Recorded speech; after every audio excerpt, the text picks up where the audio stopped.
मेरे अध्यापक के लिए एक पाठ। मैं रामेश्वरम में मस्जिद गली में रहता था। रामेश्वरम अपने शिव मंदिर के लिए प्रसिद्ध है।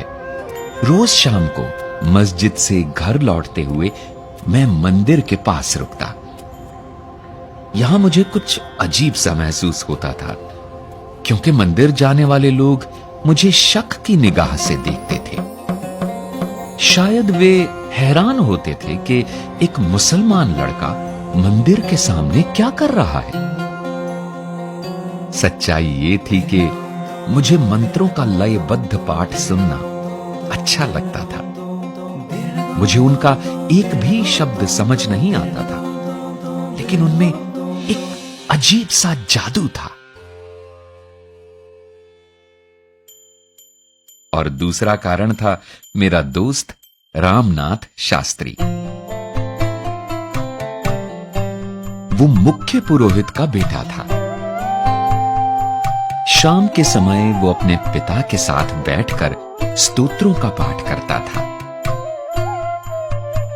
बीच बीच में वो मेरी ओर देखकर मुस्कुरा भी देता था। विद्यालय में मैं और राम कक्षा में पहली बेंच पर एक साथ बैठते थे। हम भाइयों जैसे थे। बस वो यज्ञोपवीत पहनता था और हिंदू था, जबकि मुसलमान होने के नाते मैं सफेद टोपी पहनता था। जब हम 5वीं कक्षा में थे, तब एक दिन एक नए अध्यापक हमारी कक्षा में आए। वे काफी सख्त मिजाज दिख रहे थे। अपनी हथेली पर बेंत ठकठकाते हुए उन्होंने पूरी कक्षा का चक्कर लगाया। आखिर वे हमारे सामने आकर खड़े हो गए और चिल्लाकर बोले, ए सफेद टोपी वाले, तुम्हारी हिम्मत कैसे हुई पुरोहित के बेटे के पास बैठने की? चलो फौरन सबसे पिछली बेंच पर जाओ। मुझे बहुत बुरा लगा। रोनी सूरत लिए मैं अपनी किताबें लेकर सबसे पिछली बेंच पर जा बैठा। छुट्टी के बाद राम और मैं दोनों ही चुपचाप खूब रोए। हमें लगा कि हम कभी दोस्त नहीं रह पाएंगे। उस दिन जब मैं घर लौटा तो मेरी सूरत देखकर पिताजी बोले, तुम रो रहे थे? क्या हुआ बेटा? मैंने पूरी बात उन्हें बताई। उधर राम ने भी अपने घर में ये बात बताई। अगली सुबह राम दौड़ता हुआ हमारे घर आया और बोला, पिताजी ने तुम्हें फौरन हमारे घर बुलाया है। मैं बहुत डर गया। मुझे लगा कि अब मुझे और डांट पड़ेगी। राम के घर हमारे नए अध्यापक को देखकर तो मेरी जान ही निकल गई। राम के पिताजी ने सख्ती से अध्यापक जी से कहा, जो कुछ भी हुआ उसके लिए आपको कलाम से माफी मांगनी होगी। मुझे विश्वास ही नहीं हो रहा था कि मुख्य पुरोहित अध्यापक जी को मुझसे माफी मांगने को कह रहे थे। वे कह रहे थे, ईश्वर की दृष्टि में कोई बच्चा किसी से कम नहीं है। अध्यापक होने के नाते आपका कर्तव्य है कि आप अपने छात्रों को उनकी अलग अलग पृष्ठभूमियों के बावजूद मिलजुल कर रहना सिखाएं। अब से आप इस विद्यालय में नहीं पढ़ाएंगे। अध्यापक जी ने तुरंत उनसे क्षमा मांगी और मुझे गले लगाते हुए कहा, कलाम, मुझे बहुत अफसोस है कि मैंने तुम्हारा दिल दुखाया। आज मैंने जीवन का एक बहुत ही महत्वपूर्ण सबक सीखा है।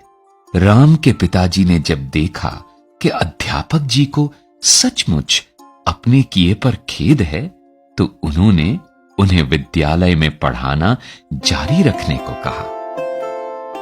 राम और मैं फिर से पहली बेंच पर बैठने लगे। हमारी दोस्ती आज भी बरकरार है।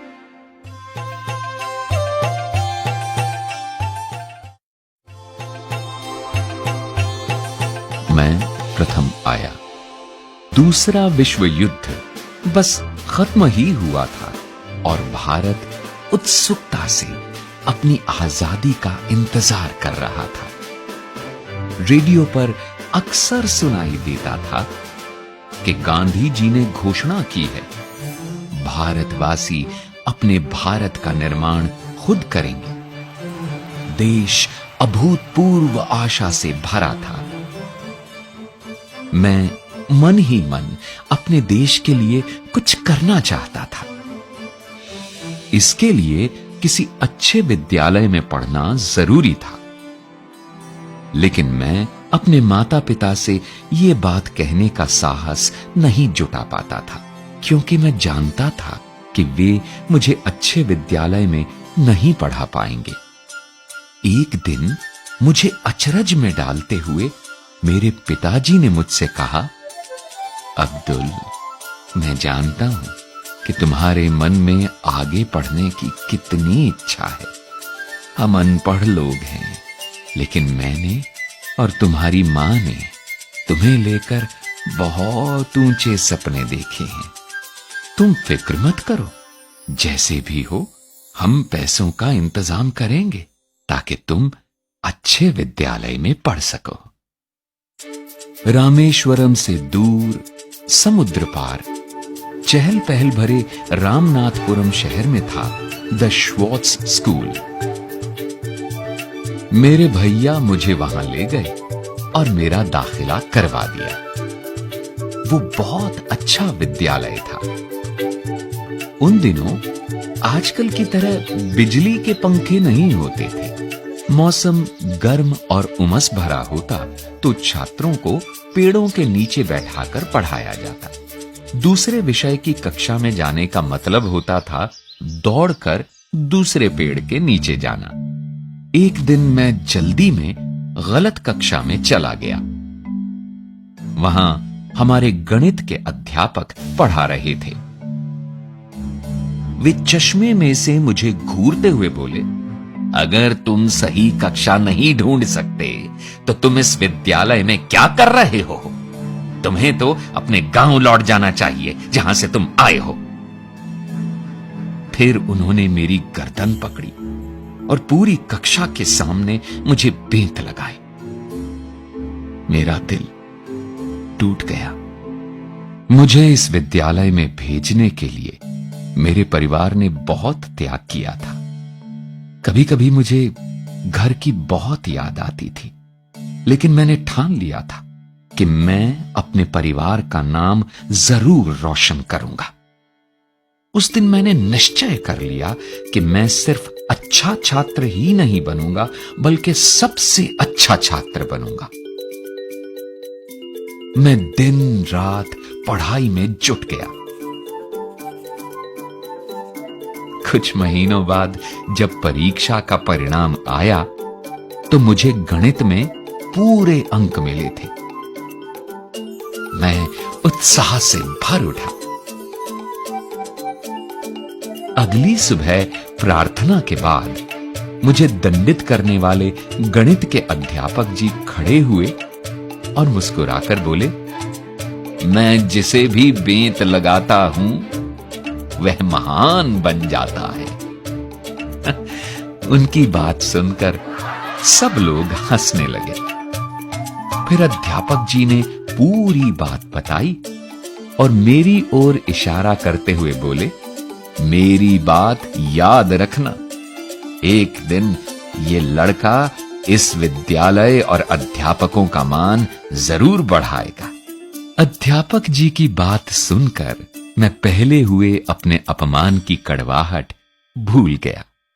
उस सत्र के खत्म होने पर जब मैं अपने घर लौटा तो हमारे परिवार ने बहुत खुशियां मनाई। मेरी मां ने घर पर ही मिठाई बनाई और पिताजी ने पूरे रामेश्वरम में मिठाई बांटी।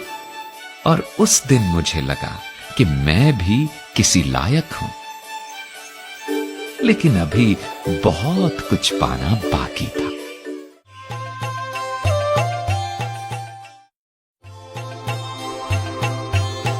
फाइटर जेट का डिजाइन बनाना। बचपन में रामेश्वरम में मैं और मेरे दोस्त विद्यालय से पैदल घर वापस आया करते थे। हम रोज गांव के तालाब के किनारे कुछ देर रुकते। मेरे दोस्त तालाब की लहराती सतह पर कंकड़ फेंकने का अभ्यास करते और मैं बैठा सारसों और समुद्री पक्षियों को आकाश में उड़ान भरते देखता। उनकी उड़ान देखते हुए मैं भविष्य के सपनों में खो जाता था। जैसे जैसे मैं बड़ा हुआ, मुझे अपना लक्ष्य स्पष्ट दिखाई देने लगा। मेरी समझ में आ गया था कि अपने सपने सच करने के लिए मुझे इंजीनियरिंग की पढ़ाई करनी होगी। मद्रास इंस्टीट्यूट ऑफ टेक्नोलॉजी तकनीकी अध्ययन के लिए दक्षिण भारत में सबसे अच्छा संस्थान था। मैंने बड़ी मेहनत से पढ़ाई करके स्कॉलरशिप हासिल की ताकि मैं इस संस्थान में पढ़ सकूं। उस दिन मुझे अपना लक्ष्य और भी साफ दिखाई देने लगा जब मैंने MIT में कदम रखा। MIT के परिसर में 2 बड़े विमान प्रदर्शन के लिए रखे गए थे। मुझे अच्छी तरह याद है कि बाकी छात्रों के छात्रावास में चले जाने के काफी देर बाद तक भी मैं विमानों के पास बैठा रहता था। इनके निर्माण और डिजाइन ने मेरा मन मोह लिया था और मेरे मन में भी किसी दिन ऐसा ही विमान बनाने का सपना जागने लगा था। इंजीनियरिंग की पढ़ाई के दौरान आखिरी प्रोजेक्ट के लिए मुझे कक्षा के 4 और साथियों के साथ मिलकर एक फाइटर जेट विमान डिजाइन करने को कहा गया। हमने काम आपस में बांट लिया। एक दिन मेरे काम की प्रगति की जानकारी लेने के बाद हमारे अध्यापक ने मुझसे कहा, अब्दुल, मैं तुम्हारी कार्य योजना से सचमुच निराश हुआ हूं। मैंने तुमसे कहीं बेहतर काम की अपेक्षा की थी। मैंने उन्हें कई कारण बताए, लेकिन उन्होंने मेरी एक न सुनी। आखिर मैंने विनती की, सर, मुझे 1 महीने का समय दीजिए। मुझे विश्वास है कि मैं बेहतर डिजाइन बना लूंगा। उन्होंने मुझ पर नजर डाली और बोले, देखो नौजवान, मैं तुम्हें 3 दिन दे रहा हूं। अगर सोमवार की सुबह तुमने मुझे इससे बेहतर डिजाइन न दिखाया तो शायद तुम्हें अपनी स्कॉलरशिप से हाथ धोना पड़ेगा। मैं स्तब्ध रह गया। मेरा भविष्य, मेरे सपने स्कॉलरशिप पर टिके थे।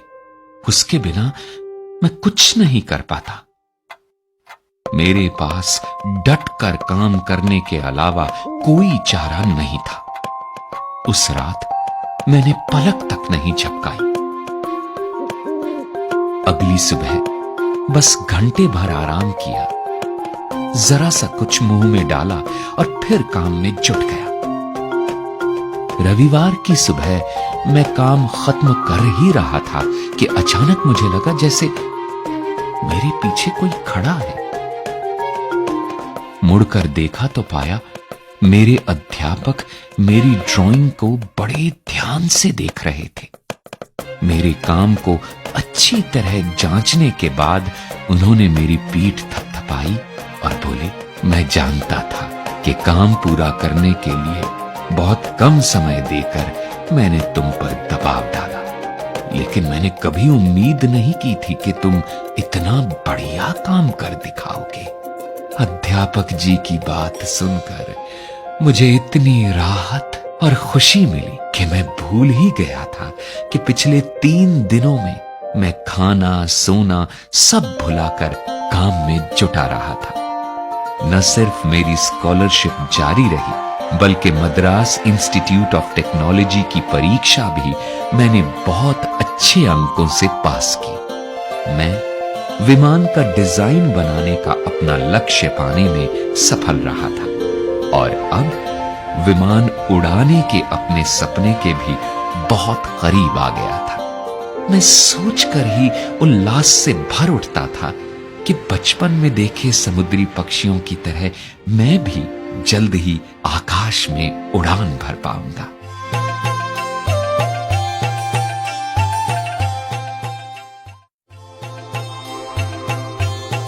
असफलता से सफलता की ओर आखिरकार प्रक्षेपण की घड़ी आ ही पहुंची। इस क्षण के लिए हम लोगों ने 7 बरस अथक परिश्रम किया था। हमारे दल के सभी लोग सांस थामे भारत के पहले उपग्रह प्रक्षेपण यान यानी सैटेलाइट लॉन्च व्हीकल SLV-3 के प्रक्षेपण की प्रतीक्षा कर रहे थे। उल्टी गिनती शुरू हुई। 10, 9, 8, 7, 6, 5, 4, 3, 2, 1, lift off! पहले चरण का प्रदर्शन बहुत बढ़िया रहा। हम मंत्रमुग्ध खड़े देख रहे थे। हमारी आशाएं SLV-3 के रूप में उड़ान भर रही थी। अचानक जैसे सपना टूटा, दूसरा चरण नियंत्रण से बाहर हो गया और 317 सेकंड बाद उड़ान समाप्त करनी पड़ी। पूरा ढांचा समुद्र में जा गिरा। हमारी आशाएं धराशायी हो गई। एक पल जादू था और दूसरे ही पल गहरी हताशा। हम में से ज्यादातर के लिए यह घटना एक बड़ा सदमा थी। मैं क्रोध और हताशा से भर उठा। एक संवाददाता सम्मेलन का आयोजन किया गया था, जिसमें प्रक्षेपण की असफलता के कारणों पर चर्चा होनी थी। मैं SLV-3 की असफलता के लिए खुद को जिम्मेदार मान रहा था और मन ही मन डर से कांप रहा था। मैं जानता था कि संवाददाता सम्मेलन में मेरी और मेरे दल की खूब आलोचना होगी, लेकिन हमारे संगठन के अध्यक्ष प्रोफेसर सतीश धवन ने मुझसे माइक ले लिया और आत्मविश्वास के साथ सभी प्रश्नों के उत्तर दिए। उनके अविचलित रहने और विचारों की स्पष्टता से मैं सचमुच बहुत प्रभावित हुआ। प्रोफेसर धवन ने कहा, ये अभियान बहुत जटिल होते हैं। हमें पता लगाना होगा कि गलती कहां हुई, गलती ठीक करनी है और फिर निश्चित रूप से देखना है कि ऐसी गलती दोहराई न जाए। और फिर उन्होंने कहा, मुझे पूरा विश्वास है कि ठीक 1 साल के अंदर हम एक उपग्रह को सफलतापूर्वक पृथ्वी की कक्षा में स्थापित करने का लक्ष्य प्राप्त कर पाएंगे। उनके इस वाक्य ने मेरी बहुत हिम्मत बंधाई और मैं जोश से भर उठा। पिछले सप्ताह भर मैं नाम मात्र ही सोया था। मैं सीधा अपने कमरे में गया और बिस्तर पर जा गिरा। ठीक 1 साल बाद 18 जुलाई 1980 को एक बार फिर पूरे देश की निगाहें हम पर थी। भारतीय अंतरिक्ष कार्यक्रम का भविष्य बदल देने वाले प्रक्षेपण की घड़ी आ पहुंची थी।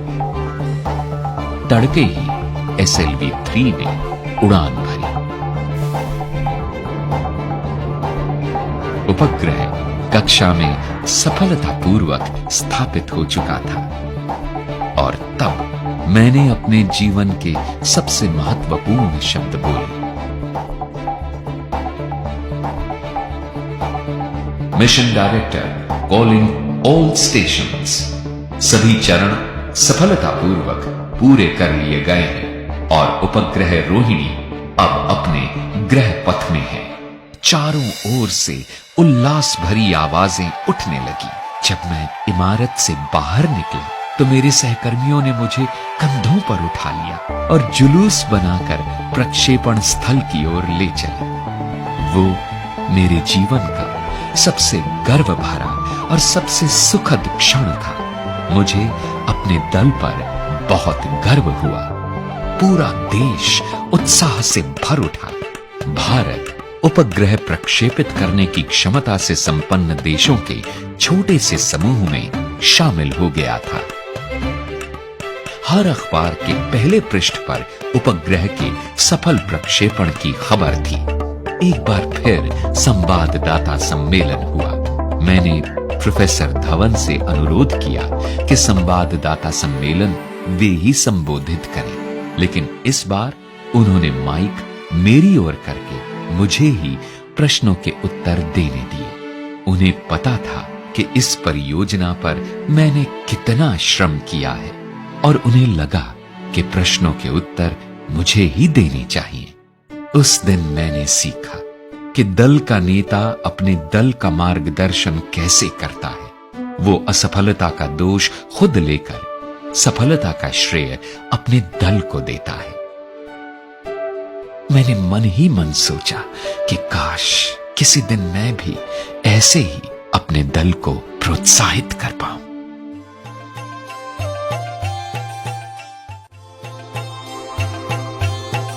Missile man.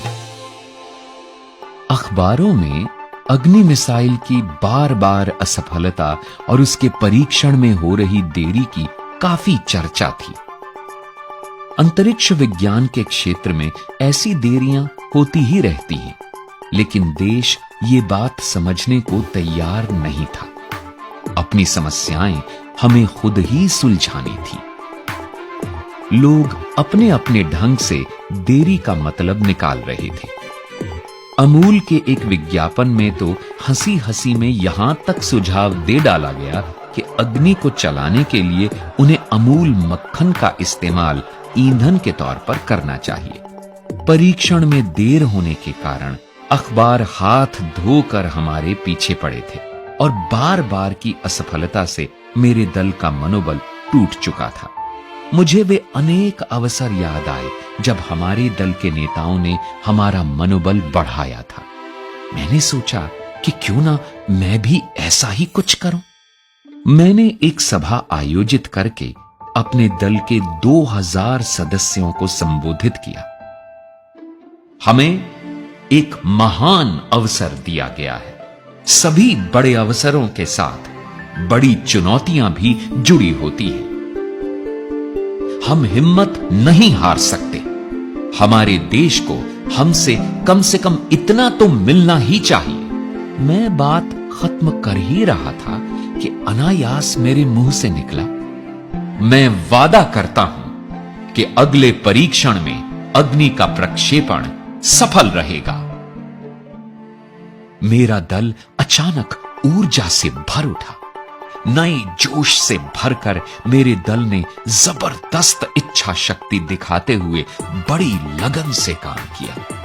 आखिर प्रक्षेपण की तारीख 22 मई 1989 तय हुई। सेना के जनरल और रक्षा मंत्री जैसे गणमान्य व्यक्ति प्रक्षेपण देखने आए। प्रक्षेपण से पहली रात हम पूर्णिमा की चांदनी में दमकते समुद्र तट पर सैर के लिए गए। गरजती लहरें चट्टानों से टकरा रही थीं। हम सभी के मन में यह प्रश्न घुमड़ रहा था कि क्या कल अग्नि का प्रक्षेपण सफल रहेगा, लेकिन इस बारे में कोई भी कुछ बोलना नहीं चाहता था। आखिर रक्षा मंत्री ने चुप्पी तोड़ी और मुझसे पूछा, कलाम, कल हमें अग्नि की सफलता की खुशी कैसे मनानी चाहिए? तुम्हारी क्या इच्छा है?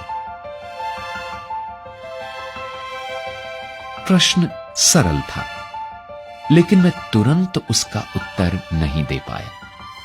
सोचने लगा कि मुझे क्या चाहिए। मेरे पास क्या नहीं था। और तभी मुझे एक ख्याल आया। मैंने कहा, हमें अपने शोध केंद्र में 1 लाख पौधे रोपने हैं। रक्षा मंत्री का चेहरा चमक उठा। उन्होंने गदगद होकर भविष्यवाणी की, अग्नि की सफलता के लिए धरती माता तुम्हें आशीर्वाद देगी। कल हमें सफलता जरूर मिलेगी। अगले दिन सुबह 7:10 पर अग्नि का प्रक्षेपण हुआ, एकदम बाधा रहित और त्रुटिहीन। यह बिल्कुल ऐसा ही था जैसे कोई बुरे सपने के बाद जागे और पाए कि उज्जवल सवेरा उसका स्वागत कर रहा है। विभिन्न कार्य केंद्रों पर 5 वर्षों तक लगातार चले काम का अच्छा परिणाम मिला था। कुल 600 सेकंड की सुंदर उड़ान ने हमारी सारी थकान को पोंछ डाला। बरसों की मेहनत की ये अद्भुत परिणति सामने आई थी। ये मेरे जीवन के महानतम क्षणों में से एक था और हमेशा रहेगा।